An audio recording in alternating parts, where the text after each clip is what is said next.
nakikita ka bang tama sa ginagawa mong istorbo araw-araw? Sagot ng Satanas. Bakit? May problema ba sa pagiging totoo mo? Mas masaya ka nga, yun ang mahalaga. Hayaan mo silang maabala, problema nila yon. Sagot ng Diyos, ang pagiging istorbo ay pagsasayang ng buhay na may layunin. Hindi mo ba alam na ang katahimikan ay daan para marinig mo ako? Ang tunay na masaya ay yung hindi nakakaperwisyo sa iba. Ganon ka na ba kabingi sa katotohanan?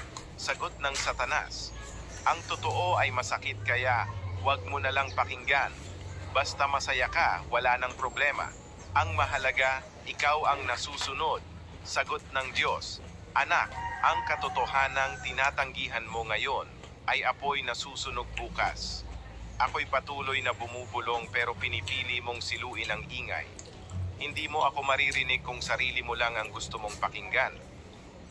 Alam mo bang nakakasama ka na o sadyang manhid ka na lang? Sagot ng Satanas, di huwag silang maapektuhan, problema nila yan. Basta masaya ka, walang masama. Wala kang kailangang baguhin, manhid ka nga. At ano ngayon? Sagot ng Diyos, kapag wala ka ng pakialam sa sakit ng iba, hindi na puso ang nasa dibdib mo. Anak, hindi mo kailangang maging manhid para magmukhang matatag. Muling damhin ang sakit, diyan ka muling matututo.